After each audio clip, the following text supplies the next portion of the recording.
ตอนนี้มาเห็นนางงามพ่อแม่พี่น้องเอ้ยสบายดีนางงามมีแต่นางแพทซ่ากลับมาสบายดีแพทซ่างามเลยค่อยๆย่างลงมา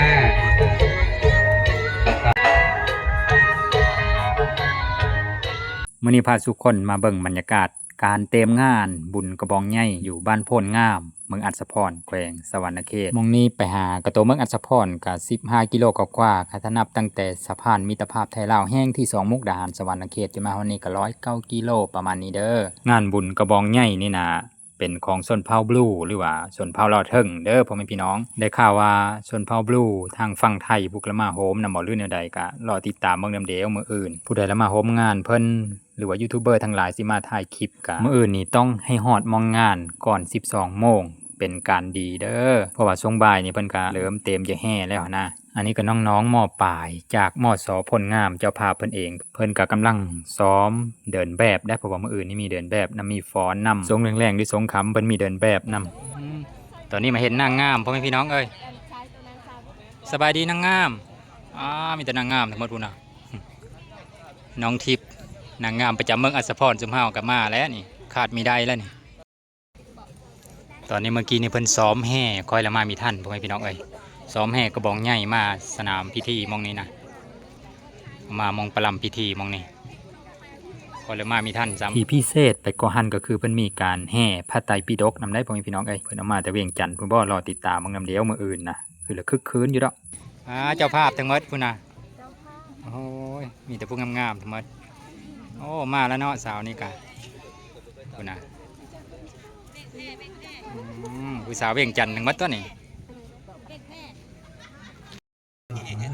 บอกอันนี้นะแต่งสุดแบบนี้นะเฮ็ดยังวะมื้ออื่นเฮ็ดยังแต่งแบบนี้บ่มื้ออื่นก็เรียกว่าแต่งงามกว่านี้มื้ออื่นนะโอ้งามกว่านี้เพิ่นเอามื้ออื่นนะโอ้สุดส้นเผาคักแหน่ได้ส้นเผาของเพิ่นส้นเผาบลูมื้ออื่นนะเพิ่นละเดินแบบบ่มื้ออื่นนะโอ้เพิ่นเดินแบบข้างแหน่ได้สงกลางเว้นบ่หรือกลางคืนกลางคืนหรือกลางเว้นกลางคืนเอาแล้วเฮ็ดได้เนาะวันนี้สิได้มานะกลางคืนซ้ำมื้ออื่นแล้วมีแห่กระบองใหญ่แห่แล้วก็สงกลางคืนก็มีการเดินแบบพวกนางงามทั้งหลายนี่มาประสันกันอยู่หม้องนี้แหละนี่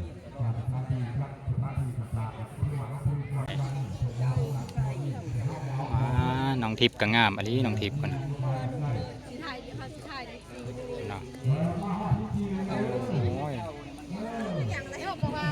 แพทซ่ากลับมาสบายดีแพทซ่า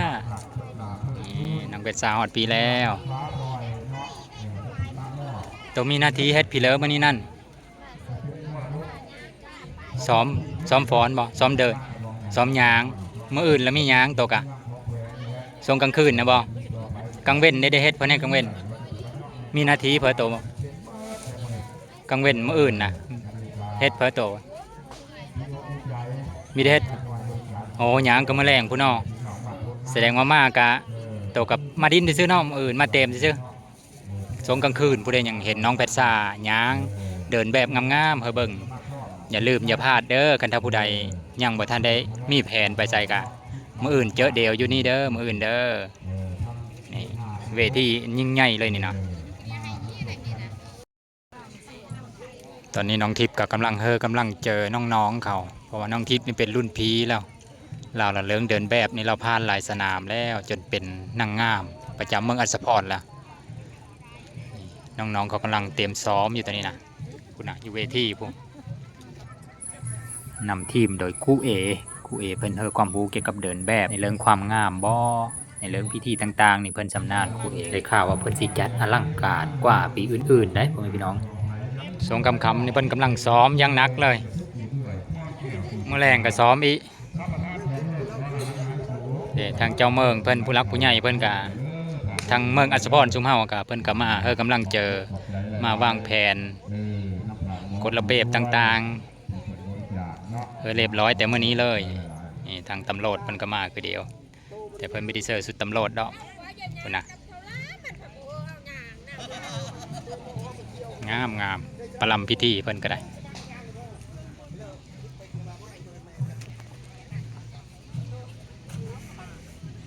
กำกับโดยครูเอให้น้องๆเขาซ้อมเดินแบบ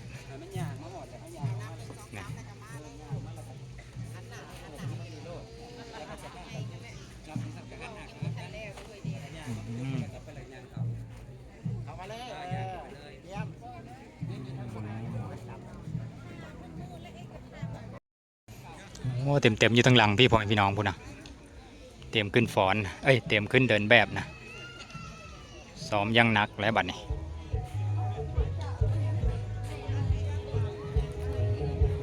นี่ตอนนี้ดนตรีขึ้นมาแล้ว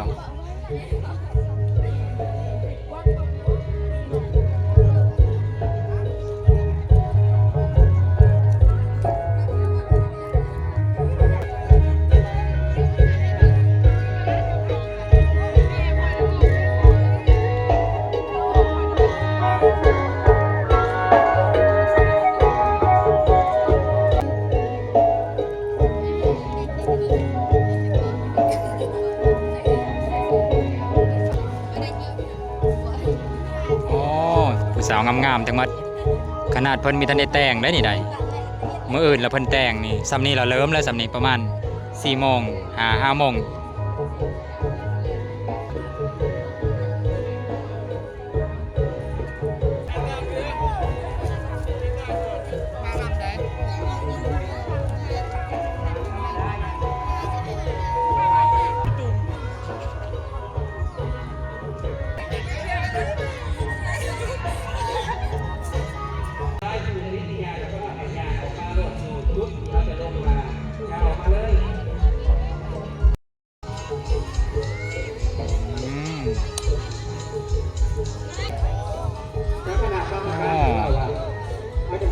คำแห่งโมนน้องๆเขา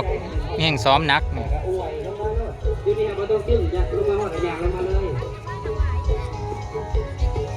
ตะกอยได้คะแนนพลิกส่วนสูง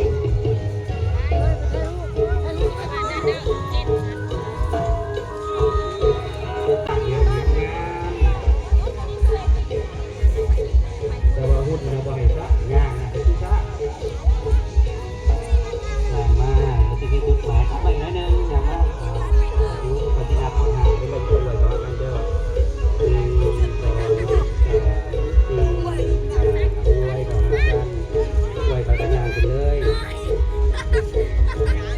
จะไปจิ้งปกติคอยยางนี่จะได้ล้มเนี่ยสูงเนี่ยคอยยางเราบ้าจับเท้าแต่ละขนาดก็ได้เพราะต้องปุ๊บลงมาดอกล้มจะหน่อย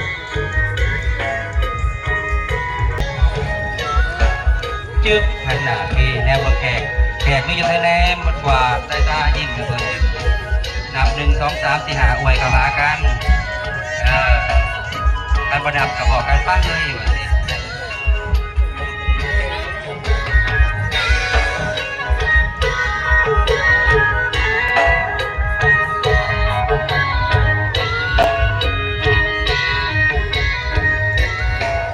จับเท้าก็ได้ค่อยๆขึ้นเนี่ยออกอยู่คนละฟังคือเก่าอยู่นะโคตรเอายางเขาหากันมาเนี่ยอยากให้ยางมาหาจุดเขาพบกันตะบิดเลยยางแล้วก็ไปจุดเขาพบกันแล้วก็ออกเลยเบียงแยกไปแยกบ้านก่อนผู้ที่2ออกมาเลยผู้ขึ้นไปเฝ้าลงได้ยืนถ่าก็ละฟังกันเด้อ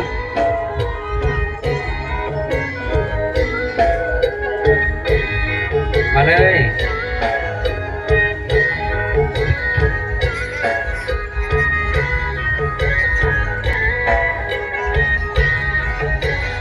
งามเลยค่อยๆย่างลงมาตากันเลยเด้อย่างไว้ไหนให้มันเสมอกันงามแล้วโอเคนี่สุดเผาบรูเดี๋ยวแท้ดั้งเดิมงาม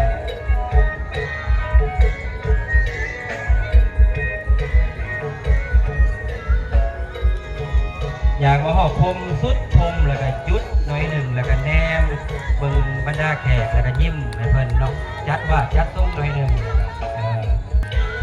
จะพูดกันงามหลาย